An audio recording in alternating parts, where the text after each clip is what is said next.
Hello everyone and welcome back to TowerGate. It is TowerGate day number 333. 333, Monday, February the 5th, 2018. Thank you so much for tuning in. Well, we are about 3 days removed from the FISA Memo release. And of course, the first day after, I just kind of went through some bullet points and talked about specific things that the memo release showed us, and then we kind of did a little bit of reflection on it, a little deeper reflection the second day. But now that we've had about 3 days, we've had a chance to really look at the specific crimes that may have been committed at this point, and to look at the various laws that may have been broken. So the very first thing I want to do now is just take a look at the laws that were broken based on the information in the FISA Memo release. And these would be laws that would have been broken based on the way that the FISA warrant was secured. The application for the FISA warrant, not telling the FISA court judges information that would have been required in the application to make sure that the judges could make the right call as to whether or not to grant the surveillance warrant. Remember, the very first time they went, the warrant was shot down. They came back and then they got the warrant the second time. There were a total of 4 warrants that were original warrants. 3 of those were level 1 type warrants. In other words, the standard type warrant you would get if you were wanting to conduct surveillance inside the United States. 3 other warrants were in regards to FISA type warrants, which is a foreign type surveillance warrant that you're trying to get. And 4 of those were, of the total warrants, were warrants that already existed, and they were just getting extensions of them. So that was that is basically what I'm looking at here. And of course, we're looking at the individuals who would have signed off on those warrants. Now, there's 2 different things when you're talking about signing off on the warrant. There is an application that goes from the FBI to the Department of Justice, and then there's the actual application that goes to the FISA court. Now, on all of those ones that went from the FBI to the DOJ, you have Loretta Lynch signing off on all those. But once it goes through that process, then it produces the actual affidavit, which then goes to the FISA court.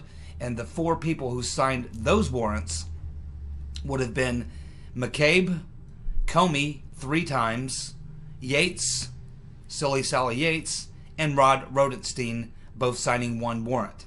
So McCabe, Yates, and Rosenstein all signing 1 warrant, James Comey signing off on 3. All of these individuals knew at the time when they signed off on these warrants that the information they were using to get the warrants was fraudulent. They neglected to inform the FISA court judges, of which we understand there were 4 different ones in the total of 7 warrants. They did not provide information that would have been required in the FISA warrant to make sure that the judge had the information he needed to make the correct call, which means they essentially obstructed justice in regards to the application. They falsified the application. So now let's take a look at the crimes that were committed and the crimes which McCabe, Comey, Yates, and Rosenstein could all be charged with. And remember, in the case of Comey, we're talking 3 violations for each search application that he filed. So we have the first charge, which these 4 individuals are guilty of, abuse of power.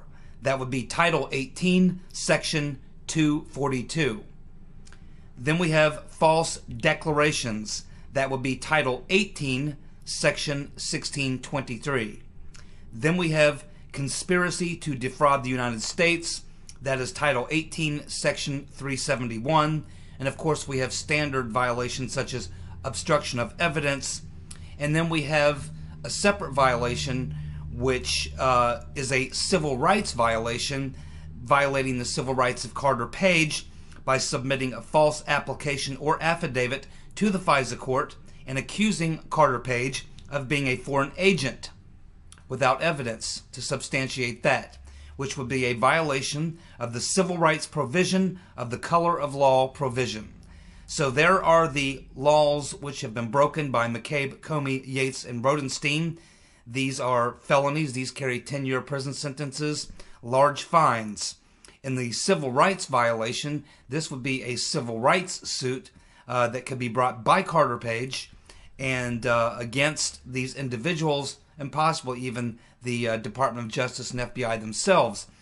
And I would suspect that Carter Page is going to do exactly that, because it was a clear violation. There's absolutely no question about that whatsoever.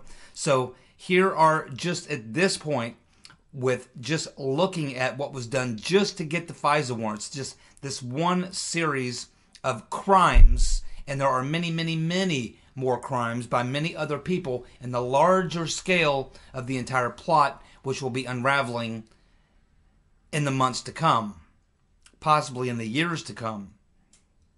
So yes, we do have criminal violations, multiple criminal violations, and at this point,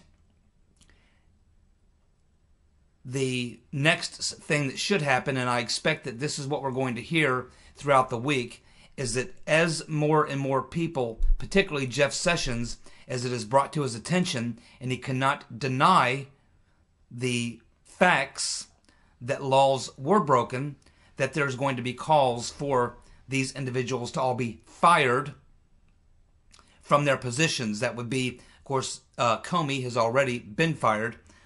Yates has already been fired. McCabe was forced to resign, but he should now be fired. And of course, Rosenstein, who unfortunately Sessions just gave him the stamp of approval this past Friday. But I don't see how Sessions is going to last until Friday. By this Friday, I don't know how Rosenstein can still be around. He's clearly violated all of these laws. These are felonies, multiple counts, and I see no way that Rosenstein should survive the week. I expect there'll be a lot of people calling for Sessions to act. Maybe he's not aware of the penal code in that district, but I'm sure that some members of Congress will be making him aware of these criminal violations. Keep in mind, each violation is a count on its own. That's why Comey has multiple. Comey committed all these crimes 3 times. So we have probably 15 to 18 counts against Comey. And of course the other players all have 6 counts, 5 to 6 counts each for the crimes I just stated, for each of the times that they signed off on the fraudulent warrant and deceived the FISA court. There are other ones as well. These are just the main ones. But you can go down probably through the criminal code and find probably another dozen if you want to. Those are what we call throwaways that prosecutors will use when they're in a situation where they're going to a negotiation with the opposing attorney, and they have maybe 5 or 6 crimes, and they know that the opposing attorney is going to try to plea away as many of them as they can. So what the prosecutor will do is go dig into the law books, into the laws, and find another 5 or 6 that they can add on, and those will be the throwaways, so that they can keep the ones that they had originally. So there's probably some throwaway ones that'll also be included. Ultimately, it should happen this week with Rosenstein, and it should happen in the very near future with Comey, Yates, and McCabe. But we know that we have an attorney general that is saying and doing things that are unexplainable. We can't predict why Sessions is behaving the way he is. Maybe he's compromised. Maybe he's just can't handle everything that's in front of him. Maybe it's just too big for him. He's not up to the job. I don't know. I don't have the answer to that question. I doubt anybody does. Only Jeff Sessions knows why he simply cannot pull the trigger and do what he's supposed to do if he's the chief law enforcement officer in the United States, which he is. But for whatever reason, he's failing to act. He's failing to execute. So maybe these things won't happen this week. They should. But if they do not, ultimately they will. Ultimately, when when we reach that point where there is a prosecutor appointed, at least these crimes, which I just pointed out, will be levied against these individuals, McCabe, Comey, Yates, and Rosenstein, and probably much more. As we find out more and more and move forward, there'll probably be more crimes we can add to this. It's going to be multiple count indictments on these individuals.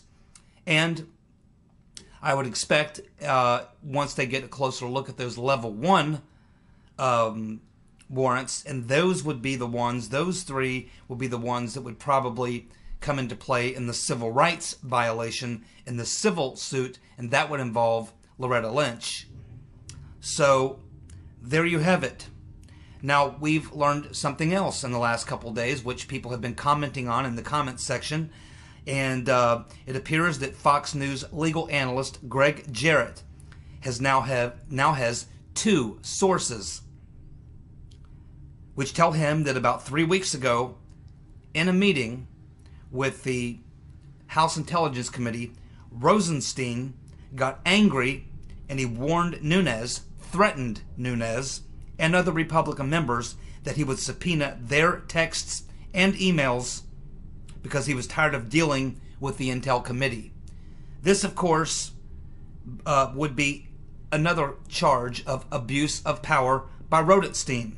That, again, is a Section 242, Title 18 crime. It's a felony. It carries 10 years in prison.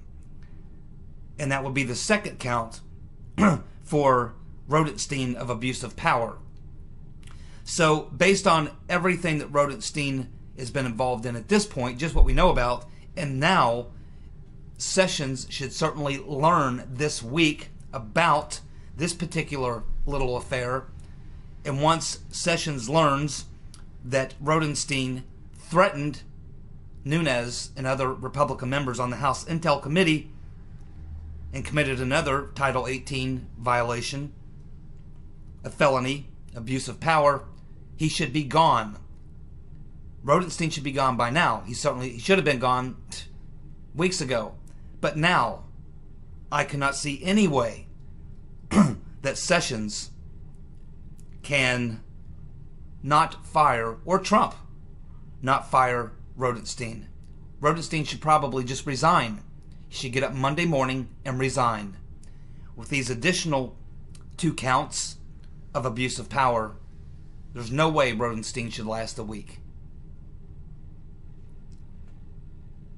Has anyone noticed that the corporate dying legacy media, how they responded? It's kind of funny. Prior to the memo being released, they told us that if the memo was released, it would be the end of the world. But once the memo was released, then they say, well, it's a nothing burger. No big deal, nothing to look at here. First they told us the world would end, then they told us it's no big deal. I don't think people are buying it. Keep in mind, CNN's very top show, the very, very top rated show, does not even get 1 million viewers. MSNBC, I think, has their top show has 1.6 or 1.8 million viewers. Tiny, tiny little audiences. That's all that's really getting this. The overwhelming majority of people understand that this FISA memo and what it revealed was a major bombshell. But there's much, much more to come, and we'll be talking about that in a moment. The legacy media is committing journalistic suicide. Their credibility, along with the credibility of the Democratic Party and the Obama legacy, is going to be destroyed. And they're doing it, and they did it, all for Hillary. All for crooked Hillary, the rotten reverend. They did it all for her. And what did she give them in response to that? She destroyed the party. She destroys everything. I said, she's like Schleprock. Wowsy, wowsy, woo, woo. As I've mentioned before, Watergate took 2 years and 10 months to unravel.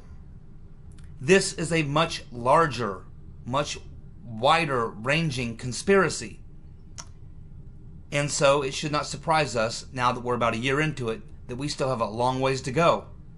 This could drag on for at least another year, maybe two, unless someone steps forward and just completely spills the beans on everything.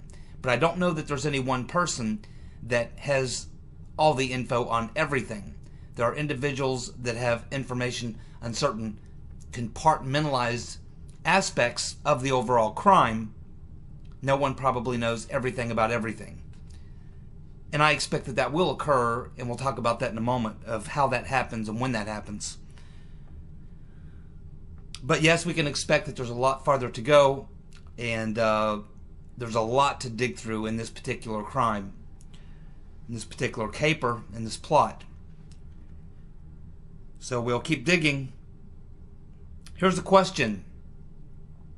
Why did the FBI target Carter Page? Well, the reason is because he was the low-hanging fruit. He was someone who was loosely associated with the Trump campaign. He was an unpaid advisor, kind of an outside sort of advisor, because he could give good advice on energy, the energy markets, things and such, because that's what he did. And he dealt primarily with the Eurasian aspect of oil and gas.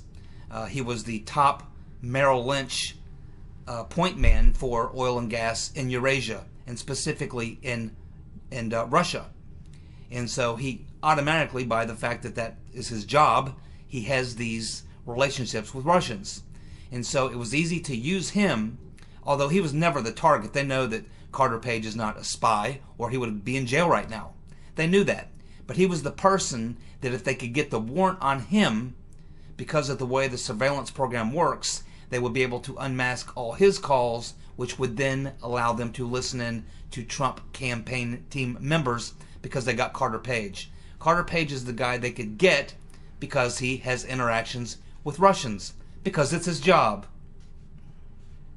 And so Carter Page was simply targeted for that reason. He was essentially the low-hanging fruit. Why did the FBI go back and continue to surveil Carter Page? Even though they weren't turning up anything, they've been investigating him since 2013. Of course, they know that he had been approached by the Russians.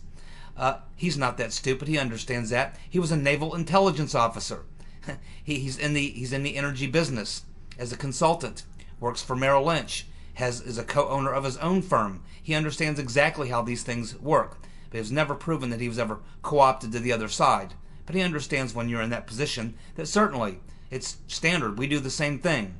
Russian businessmen operating in the United States, we have our intelligence people try to coerce them and turn them. It's just a natural thing that happens in the international world of spy versus spy.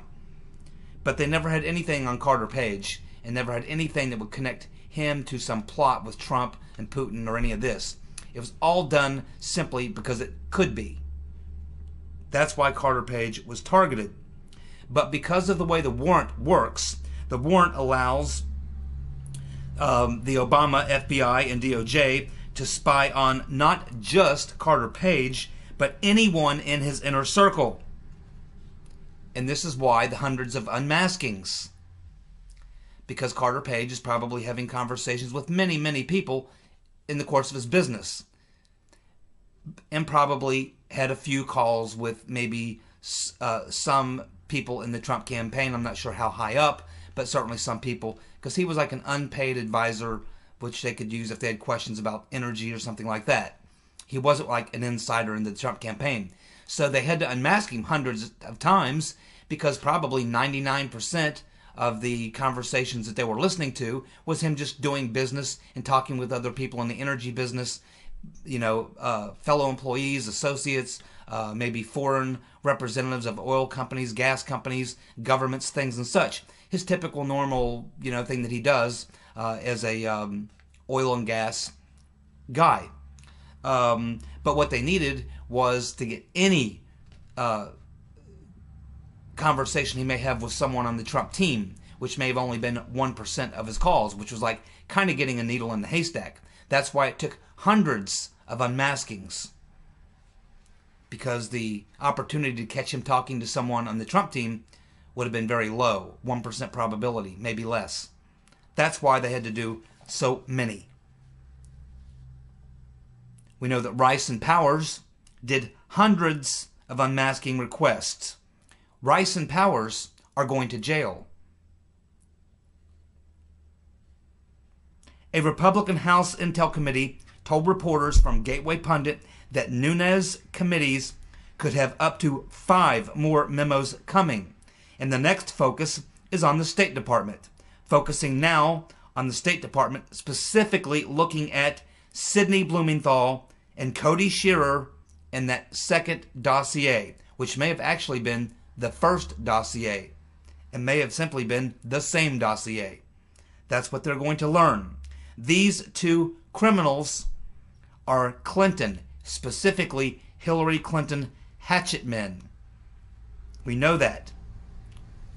Basically, this will determine the rotten Reverend Clinton, crooked Hillary. It will determine her role in the operation. So now they're looking at the State Department, which Hillary was the head of, and they're finding that even after she left the State Department, went on to campaign for president, we now see that Sidney Blumenthal and Cody Shearer, her hatchet men, pop up in the story, and we learn that they put together, or specifically Cody Shearer, who was not in the intelligence business, not a government employee. Cody Shearer first was used by the Clintons in 92 or 93 to put down bimbo eruptions. He was a political activist and left-wing journalist and a hatchet man. He would write false stories, negative stories for the Clintons against their political enemies. He lost all credibility because back in the 90s, he wrote a couple of stories that were turned out to be complete BS. And so he lost total credibility. That's why they could not use Cody Shearer's dossier. That's why they had to take the Cody Shearer dossier and turn it into the Christopher Steele dossier, because Steele had credibility. Shearer does not. But now that we know that Shearer did write probably the first dossier, which is probably the same dossier that Christopher Steele was actually working on, this actually connects the Clintons directly to the operation. What Nunes is looking at now is how do you tie, because we know we're going to, tie the rotten Reverend Clinton to the operation going on within the DOJ and the FBI. What is the connection point there? That's what they're looking for, and they're going to find it. Because as I said, this entire thing was a Clinton operation. Everyone was doing it all for Hillary. It was all done for Hillary. Now, me and many other people have been saying, this is just the tip of the iceberg. It was a damning revelation, memo number 1. But there's many memos to come out. It looks like there's at least 4 or 5 more coming out from the House Intel Committee. Chuck Grassley is talking about maybe having his first memo from the Judiciary Committee on the Senate side this coming week. And, of course, Mr. Goodlatte will have his own. We could be looking at dozens of memos before this is totally done. And then there'll be a final report, and then, of course, there'll be the IG report. So much, much more to come. Many more areas of this gigantic crime, far-reaching crime, has yet to be revealed. So when we talk about this just being a small part of what else there is to be learned, I'm now going to speculate for you on what other things there are to be learned, which will be even greater bombshells than even this first memo, which was a giant bombshell. It told us that all these individuals, Comey and Lynch and Yates and McCabe, lied. They submitted a fraudulent application to the FISA court. That's a big deal. That's a very, very big deal. And they are all going to go to jail for that. And there will be other people who will be involved in that as well. There will be dozens and dozens and dozens of people going to jail when this all goes down, and it's not going to be just mid-level players. The the focus right now is on the top tier, but there's many others. And it will find its way inside the Obama administration, all the way to Obama himself, the Long Mac Daddy. His legacy will be destroyed. He will likely, if found guilty of crimes, which he is, will likely get a pardon. But the rotten Reverend Clinton, crooked Hillary, and her crooked, peckered, pervert husband, no. They will not get any type of leniency at all. So here are the things that we should look for coming up as new memos come out, as new information is discovered. We should look for the next major bombshells being some of these types of things. The first one will be evidence that the British government, the GCHQ, which is the British version of the NSA, conducted surveillance and intelligence operations for the CIA. That will be John Brennan, which has largely gone unmentioned at this point. This will not continue to be the case. The CIA and John Brennan were also involved on the clandestine side. I think that we are going to learn in future revelations that John Brennan of the CIA used the assets and resources of the British GCHQ to also conduct surveillance, probably on Trump and his team and maybe other people. I think that we're going to find, because when you look at this, you have Christopher Steele, he's a Brit. You have Mr. Downer, essentially an Australian, but functions mostly as a Brit. We have Mr. Baumgartner, who is a Brit. And we have all these associations with all these Europeans and Brits.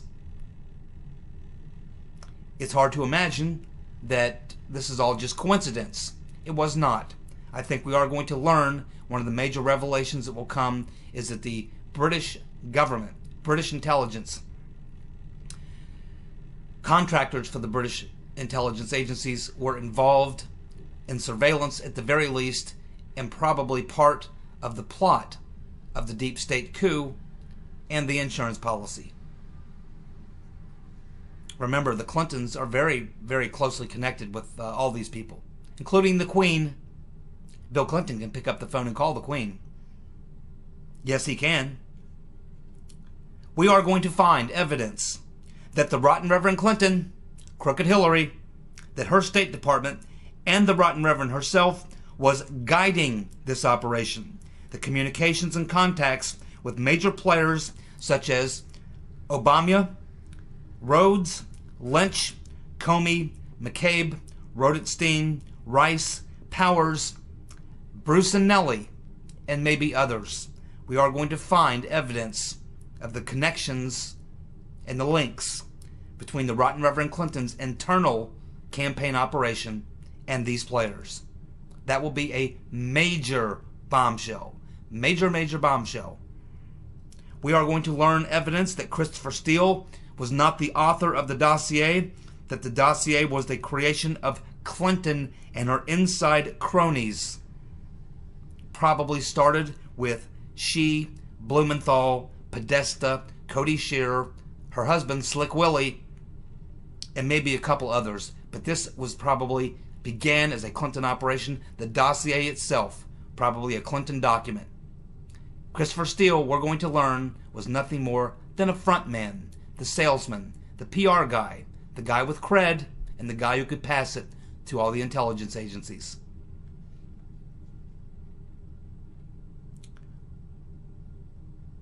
We already have evidence, but it's not in the forefront. It is going to become in the forefront. Evidence that the FISA court, and we know this from the 99-page FISA court document, that the FBI granted access to third parties to access the NSA database and perform FISA 702.17 queries, and this will likely come out and go to the forefront once a prosecutor has been named and once the trials begin. Because at that point, certainly by then, Mike Rogers, head of the NSA, will be long gone by then. He he will be resigning or leaving his post at the NSA in March. And I think that's why they're not bringing it up right now, because he is still the head of the NSA, and they don't want to create these problems for him while he's still head of the NSA. But once he leaves the NSA and becomes a private citizen, he will be a key witness to this fact. And of course, this is already public information in the 99-page FISA document, which has got a lot of redactions. Nunes and Grassley will get the unredacted version of this, and when we get to the trials and the criminal trials, Mr. Rogers, former NSA director Mike Rogers, will become a key witness as to these facts. And this is a bombshell. Most people do not know this. I've heard Mr. Degenevieve talk about it. I talk about it. Son of Nuo has talked about it. There's a few other people who have talked about it. But mostly, this is still under the radar. And this is just as big a crime as any of those we've discussed. We are also going to have evidence that the FISA judges acted unlawfully. That the FISA court document that I referred to earlier, the 99-page FISA court document, also stated in the summary that 85% of these searches were unlawful. 85% of the searches were unlawful. There is going to be an investigation into these FISA court judges, 4 of which were involved. We don't know how many of them were Obama appointees, but we do know that there are either 4 or 6 Obama appointees on the FISA court. If we find out that these 4 FISA court judges were somehow manipulated or handpicked to be the guys to hear these cases, or if we learned that they didn't follow procedure correctly, because we already know the names of 4 of these judges, or maybe 2 more, 4 of them who approved these warrants. And it appears that they are very much partisan hacks. Partisan hacks, which means they would have been Trump haters. They could have been part of the plot. So another thing that's going to be a huge bombshell in this as we move forward down the road is that we are going to discover that there may be some issues with the credibility or the behavior of the FISA court judges, and there is going to be a hard look at these individual judges who granted these warrants and whether or not there was political motivation and corruption on their part.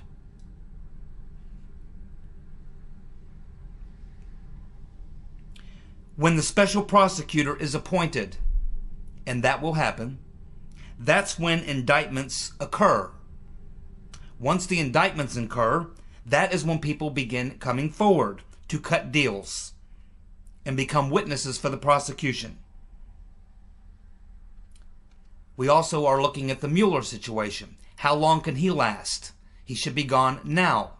But one thing is coming in the next, probably within the next 2 to 3 weeks. We have learned, keep in mind, Devin Nunes' committee is also looking into the Uranium One situation.